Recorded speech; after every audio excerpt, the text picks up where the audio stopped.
নমস্কার, আজকে আমরা বায়োসাভার্ট ল সম্বন্ধে পড়ব। যখন কোনো একটি পরিবাহীর মধ্যে কারেন্ট ফ্লো করে, কারেন্ট ফ্লো করলে কি আশেপাশে একটা ম্যাগনেটিক ফিল্ড জেনারেট করবে। বায়োসাভার্ট ল কি করবে না, এই যে ম্যাগনেটিক ফিল্ডের ভ্যালু এবং ডিরেকশনটা ও ম্যাথামেটিক্যালি প্রকাশ করবে। অ্যাবসলিউট যে ভ্যালু যেটা হয়, ঠিক আছে। মনে করো যে কোনো একটা তারের মধ্যে দিয়ে আই প্রবাহ মাত্রা হচ্ছে এবং আই প্রবাহ মাত্রার জন্য এর যে আর ডিস্টেন্সে যে তোমার ডিবি অর্থাৎ হচ্ছে যে ম্যাগনেটিক ফিল্ড জেনারেট করবে, যে স্মল এলিমেন্টাল লেন্থ এইটুকু ডিএল এর জন্য, এইটুকুর জন্য সেটা সেটা আমরা বায়োসাভার্ট ল এর মাধ্যমে পাবো। সেটা হচ্ছে কত না, DB equal to μ0/4 I dl cross r cap. হ্যাঁ, এটা আমরা পেয়ে যাব সবসময়।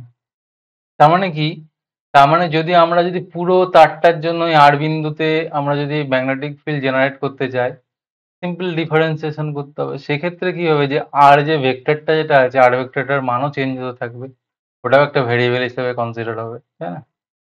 এবং হচ্ছে ম্যাগনেটিক ফিল্ডের ডিরেকশন কোন দিকে, দেখো আই এদিকে আর এদিকে, তাই তো। তার মানে কি, আই এদিকে থাকে আর এদিকে থাকলে কি হবে, ডিরেকশনটা শুধুমাত্র তুমি যদি ককস্ক্রু রুলটা যদি ঢুকিয়ে দাও, এটা কোন দিকে যাচ্ছে, এদিক থেকে এদিকে যাচ্ছে, ভিতরের দিকে যাচ্ছে, তার মানে হচ্ছে নিচের দিকে চলে যাবে। সেটা হচ্ছে এই ক্রস চিহ্নের মাধ্যমে এটা প্রকাশ করা হয়েছে, ঠিক আছে। এবার হচ্ছে তার পুরো তারটার জন্য কি, পুরো তারটার জন্য যদি পেতে হয়, তাহলে শুধু আমাদেরকে ইন্টিগ্রেশন করলেই পেয়ে যাবো আমরা। এই যে ভ্যালুটা ইন্টিগ্রেশন করলেই পেয়ে যাবো। এবার আমরা দেখবো বায়োসাভার্ট ল এর মাধ্যমে একটা কন্ডাক্টরের ক্ষেত্রে, হ্যাঁ, ম্যাগনেটিক ফিল্ড আশেপাশে যে ম্যাগনেটিক ফিল্ড জেনারেট করে এ ডিস্টেন্সে, সেটা কত হবে দেখতে চাই আমরা, ঠিক আছে।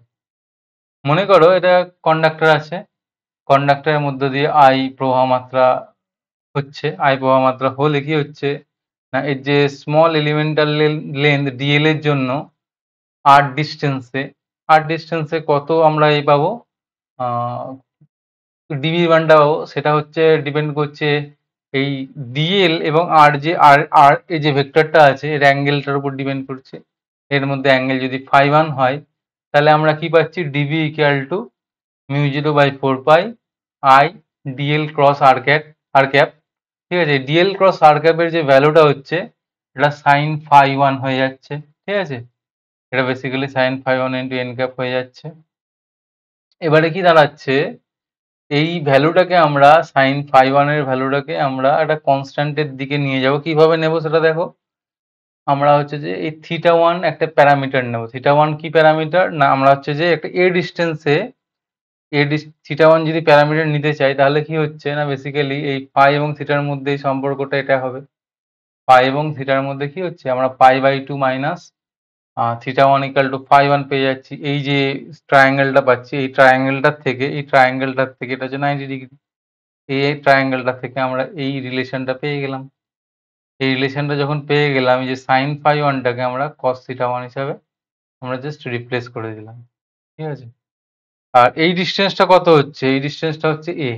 এই ডিস্টেন্সটা আমরা পেয়ে যাচ্ছি। এটা পি একটা পয়েন্ট নিয়ে নিচ্ছি, এটা পি একটা পয়েন্ট আমি বলে দিচ্ছি, পি হচ্ছে পয়েন্টটা হলো এটা। এবারে কি দাঁড়াচ্ছে দেখো, যে এবারে সমস্ত কিছু ভেরিয়েবল আছে। আর এই যে আর এর ভ্যালুটা হচ্ছে, এটা এটা হচ্ছে কি, এটা হচ্ছে একটা ভেরিয়েবল, এটা হচ্ছে আমাদের একটা ভেরিয়েবল, কিন্তু এর ভ্যালুটা কিন্তু ফিক্সড, এর ভ্যালুটা ফিক্সড, তাই তো।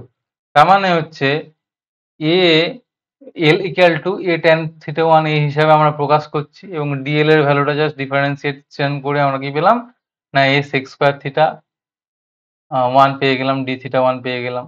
এবং আর এর যে ভ্যালুটা আর বাই এর ভ্যালুটা কত, আমরা সেক থিটা পেয়ে যাচ্ছি, সেক θ1 পেয়ে যাচ্ছি আর বাই এর ভ্যালুটা, মানে আর ইকুয়াল টু এ সেক θ1। তার মানে হচ্ছে এই এল এর যে ভ্যালুটা আছে, এবং আর এর যে ভ্যালুটা আছে, সেটা আমরা কি করব, এই যে ডিবির মধ্যে আমরা বসিয়ে দেবো, এইটার মধ্যে আমরা বসিয়ে দেবো। এটার মধ্যে যদি আমরা পুট করি, তাহলে আমরা কি পাচ্ছি দেখো, আমরা পেয়ে যাচ্ছি দেখো এইখানে কি হবে, এইখানে বেসিক্যালি সেক স্কোয়ার থিটা কেটে যাবে, θ1 কেটে যাবে, তাই তো। এই যে এর একটা ভ্যালু, একটা এ কেটে গেল। তার মানে যেটা দাঁড়িয়ে থাকবে সেটা হচ্ছে μ0/4 ইন্টু cos θ1 d θ1, এটা দাঁড়িয়ে থাকছে, তার মানে ডিবির ভ্যালুটা। এবারে আমরা যদি ইন্টিগ্রেশন করি, ইন্টিগ্রেশন কতটা করব, ইন্ডিকেশনে দেখো তার যদি এই লেন্থ থেকে এই লেন্থ থাকে, অর্থাৎ এইখান থেকে একদম এই পর্যন্ত করব, সেই ইন্ডিকেশনটা হচ্ছে θ1 এর ওপরে। θ1 এর জায়গায় আমি মনে করলাম এটা হচ্ছে β2। ঠিক আছে, এটা হচ্ছে β2। এই যে ভ্যালুটা যেটা দাঁড়াচ্ছে আমাদের, এই ভ্যালুটা হচ্ছে β2। ঠিক আছে, এই ভ্যালুটা β2। এটা অ্যান্টি ক্লকওয়াইজ, এটা বুঝতে পারছো β2 তার মানে কি? তার মানে β2 এটা হয়ে গেল। β2 থেকে কত হবে না β1। β1 হচ্ছে এই অ্যাঙ্গেলটা হচ্ছে আমাদের β1, এই অ্যাঙ্গেলটা হচ্ছে আমাদের β1। ঠিক আছে, এইবারে আমরা যদি ইন্টিগ্রেশন করি কি পাবে না -β2 থেকে +β1 পর্যন্ত আমরা এটা পেয়ে গেলাম। ঠিক আছে, -β2 কেন? কারণ হচ্ছে এইটা হচ্ছে আমাদের অ্যান্টি ক্লকওয়াইজ, এটা হচ্ছে ক্লকওয়াইজ। দুটো আলাদা আলাদা ডিরেকশনে আছে, যেকোনো একটা মাইনাস করতেই পারতাম, কোনো অসুবিধা নেই। তাই তো, তার মানে এবং সাইন থিটার যে ভ্যালুটা আমরা বসিয়েছি, হ্যাঁ, ইন্টিগ্রেশনের মধ্যে ভ্যালুটা বসালে এটা কি পাচ্ছি না μ0I 4πa sin β1 plus sin β2 এই মানটা পাচ্ছি। এবারে দেখো, এবারে যদি লেন্থটা যদি ইনফাইনাইট হয়, ইনফাইনাইট লেন্থের জন্য যদি হয়, ইনফাইনাইট লেন্থের জন্য যদি হয়ে যায়, তখন আমাদের বেসিক্যালি β1 এর ভ্যালুটা কত হবে? β1 = 90 ডিগ্রি হয়ে যাবে এবং β2 এর ভ্যালুটাও হয়ে যাবে 90 ডিগ্রি। তার মানে হয়ে যাচ্ছে, তার মানে যেটা দাঁড়া যাচ্ছে b এর যে ভ্যালুটা যেটা হবে μ0I বাই টুয়াইস পাই এ। তার মানে হচ্ছে এটা হচ্ছে লং ইনফাইনাইট কন্ডাক্টরের জন্য এই ভ্যালুটা আমরা পেয়ে গেলাম।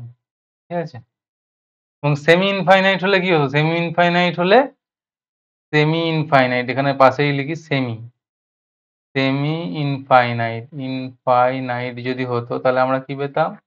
একটা β1 হচ্ছে 90 ডিগ্রি পেতাম এবং β2 0 পেতাম। β2 0 পেলে কত হতো? b এর ভ্যালুটা হয়ে যাচ্ছে তোমার μ0I বাই 4πa। এটা হচ্ছে আমরা বা শাবার্ট লয়ের মাধ্যমে এটার মান বের করে ফেললাম। এবার হচ্ছে যে কি করলাম, এবার হচ্ছে যে এর ম্যাগনেটিক ফিল্ডের ডিরেকশনটা কেমন হচ্ছে সেটা আমরা এক হচ্ছে রাইট হ্যান্ড থাম্ব রুল থেকে পাই এবং হচ্ছে কক্সক্রু রুল থেকে পাই। রাইট হ্যান্ড থাম্ব রুল থেকে কি পাচ্ছি না, এই যে কারেন্ট ফ্লো করছে, সোজা ফ্লো করছে, আমরা কি করব, যেদিকে ফ্লো করছে সেদিকে আমরা কি করব না, সেদিকে হচ্ছে আমরা আমাদের যে থাম্বটা নিয়ে যাব, বুড়ো আঙুলটা নিয়ে যাব, বাকি আঙুলগুলো যেদিকে কার্ল হবে কারেন্টের ডিরেকশন সেই দিকেই হচ্ছে। দেখো, বাকি আঙুলগুলো এই দিকে কার্ল হচ্ছে মানে কারেন্টের ডিরেকশন এরকম হয়ে যাচ্ছে, অ্যান্টি ক্লকওয়াইজ হয়ে যাচ্ছে। কিন্তু যদি এরকম হয় যে ঠিক উল্টো দিকে কারেন্ট যদি হয়, ঠিক আছে, সেই ক্ষেত্রে আমরা থাম্ব রুলের মাধ্যমে কি পাবো? কারেন্টটা এই দিকেই পাচ্ছি। তার মানে কারেন্টটা কি হচ্ছে? কারেন্টটা ক্লকওয়াইজ আমরা ডিরেকশনে আমরা পেয়ে যাচ্ছি। এখানে কারেন্টের ডিরেকশন হচ্ছে আমরা ক্লকওয়াইজ পেয়ে গেলাম। ঠিক আছে, এবার আমরা কি করব? এবার আমরা একটা সার্কুলার কন্ডাক্টরের জন্য একটা ওর অ্যাক্সিস এর উপর ম্যাগনেটিক ফিল্ড বের করব। কিরকম কিরকম হয়েছে? এই সার্কুলার একটা লুপ আছে, সার্কুলার লুপটার কি রেডিয়াস হচ্ছে r, এটা হচ্ছে অ্যান্টি ক্লকওয়াইজ ডিরেকশনে তোমার হচ্ছে কারেন্ট ফ্লো করছে। কারেন্ট ফ্লো করার জন্য আমরা এই একটা পি বিন্দু নিয়ে নিয়েছি, পি বিন্দুতে আমরা পি বিন্দুতে এটা ম্যাগনেটিক ফিল্ড বের করতে চাইছি। ঠিক আছে, সেটা কিভাবে আমরা বের করব? দেখো, এখানে হচ্ছে যে বেসিক্যালি একটা স্মল এলিমেন্টাল লেন্থ নিয়ে নিয়েছি ডিএল।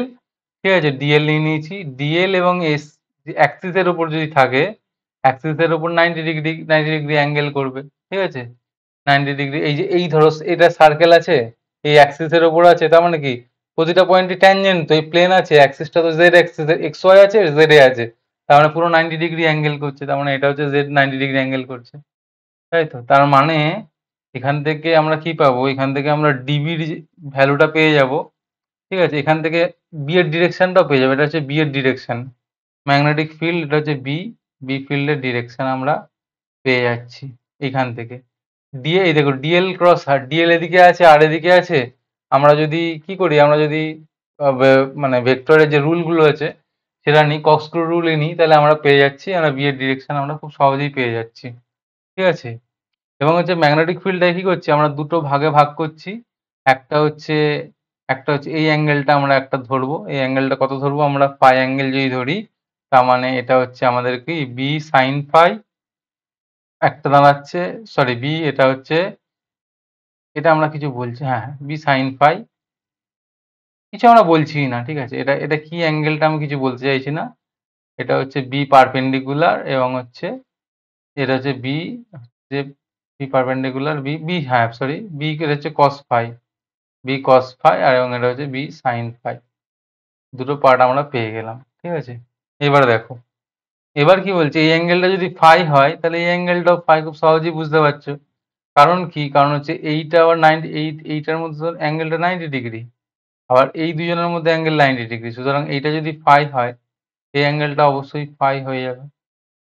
এবারে আমরা যদি ঠিক অপোজিট দিকে একটা, এই যে ডিএল নিয়েছি এর অপোজিট দিকে আর একটা ডিএল নিই, তাহলে কিরকম দাঁড়াচ্ছে, তার বি এর ভ্যালুটা কি দাঁড়াচ্ছে, তার বি এর ভ্যালুটা দেখো, এটা বি দাঁড়াচ্ছে তো, নিচের জন্য বি হচ্ছে এইটা দাঁড়াচ্ছে। তার মানে এটাকে যদি আবার রেজলিউট করি, এদিকে চলে যাবে আর এদিকে চলে যাবে, এদিকে চলে যাবে।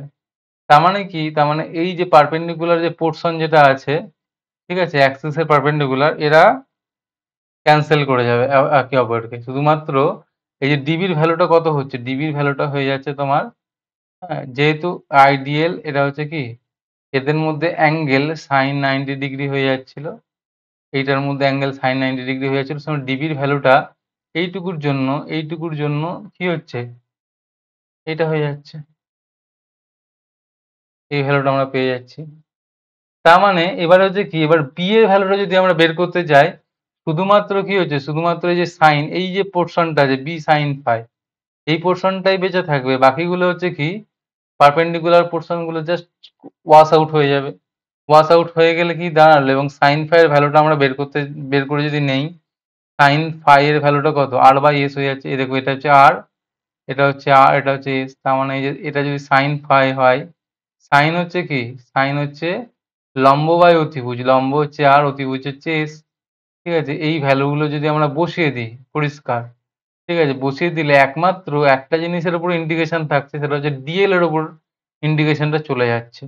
তার মানে এবং হচ্ছে ডিএল এর উপর যদি ইন্ডিকেশন যায়, হ্যাঁ, তার মানে বি এর ভ্যালুটা হচ্ছে কি দাঁড়াচ্ছে, এইটা এইটা আর একটুখানি ভালোভাবে যদি বুঝতে চাও তাহলে কি হবে না, DB equal to DB sine phi যদি ইন্টিগ্রেশন আমরা করি, সেটা হচ্ছে কত হবে, ডিবি মানটা হচ্ছে μ0/4 pi into I dl by S square হয়ে গেল, আর ওপরে আর থাকলো, আবার তলায় এস থাকলো, তার মানে এস এর কিউব হয়ে গেল, ঠিক আছে।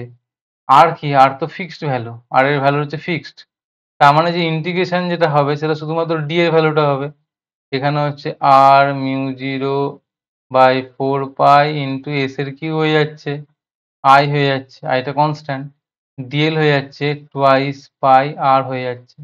তার মানে এখান থেকে বুঝতে পারছো এটা আর স্কোয়ার আসছে, হ্যাঁ, আর এটা হচ্ছে এস মানে কি আর স্কোয়ার প্লাস এস স্কোয়ারের রুট, তাই তো। এস হচ্ছে কি, এস হচ্ছে অতিভুজ, অতিভুজ ইকুয়াল টু কি লম্ব স্কোয়ার প্লাস ভূমি স্কোয়ারের রুট, এটা দাঁড়িয়ে যাচ্ছে, কারণ ম্যাগনেটিক ফিল্ড এটা দাঁড়িয়ে যাচ্ছে। এবার হচ্ছে যদি এইটার উপর, যদি হচ্ছে অ্যাক্সিসের উপর আর ইকুয়াল টু শূন্য, মানে সরি এ ইকুয়াল টু শূন্য হয়, ঠিক আছে, সেন্টার পয়েন্টে কত হবে, সেন্টার পয়েন্টে হতে গেলে আমার দাঁড়াতে হবে এ ইকুয়াল টু 0, সেক্ষেত্রে দাঁড়াবে, সেই ক্ষেত্রে কত দাঁড়াবে, সেক্ষেত্রে আমাদের বি এর ভ্যালুটা কত দাঁড়াবে, বি ইকুয়াল টু দাঁড়াবে μ0 I by twice into pi, হ্যাঁ, এ দাঁড়িয়ে যাচ্ছে, সরি পাই আর দাঁড়িয়ে যাচ্ছে, আর, ঠিক আছে।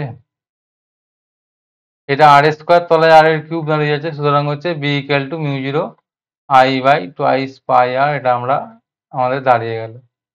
তাহলে আমরা বুঝতে পারলাম যে ম্যাগনেটিক ফিল্ডের ভ্যালুটা কেমন হবে, ঠিক আছে। ম্যাগনেটিক ফিল্ড তার মানে কি, আমরা যত অ্যাক্সিস থেকে দূরে চলে যাব তত ম্যাগনেটিক ফিল্ডের ভ্যালুর মানটা কমতে থাকবে, ঠিক আছে। এবং ম্যাগনেটিক ফিল্ড ডিরেকশনটা কিরকম হবে, যে এই যে অ্যাক্সিসের উপর কি স্ট্রেট হয়ে যাচ্ছে, এইভাবে কারেন্টের জন্য, এই যদি কারেন্টের ডিরেকশন যদি এদিকে থাকে অ্যান্টি ক্লকওয়াইজ থাকে, সোজা উপরে উঠে যাবে, এবং হচ্ছে এই প্রান্তে, এই যে প্রান্তগুলো আছে প্রান্তগুলো সার্কেল হয়ে যাবে, এটা হচ্ছে কি না সার্কেল, প্রান্তগুলো সার্কেল হয়ে যাবে, কেন না স্টেট কন্ডাক্টরে যেরকম কাজ করছিল, কন্ডাক্টরের ক্ষেত্রে যেরকম সার্কেল ইউজ হচ্ছে, এরকম ভাবে এটা সার্কেল ইউজ হচ্ছে ম্যাগনেটিক ফিল্ডের ডিরেকশনটা, আর এগুলো একটু বেঁকে বেঁকে যাবে, ঠিক আছে। আশা করি এটা বোঝা গেল ডিরেকশনাল ম্যাগনেটিক ফিল্ড। এবং বি এর যে ভ্যালুটা যেটা দাঁড়াচ্ছে আর ডিস্টেন্সের সাথে কিরকম হয়ে যাচ্ছে না, এইভাবে আমাদের এই হচ্ছে এই হচ্ছে বি যদি হয়, এটা যদি আর যদি হয়, তাহলে হচ্ছে 1/r এর সাথে আমাদের ফলগুলো যত দূরে যাবে, যত দূরে যাবে অ্যাক্সিস থেকে, ঠিক আছে? তত 0 র কাছাকাছি পৌঁছে যাবে। ঠিক আছে? এতটাই, and thank you very much.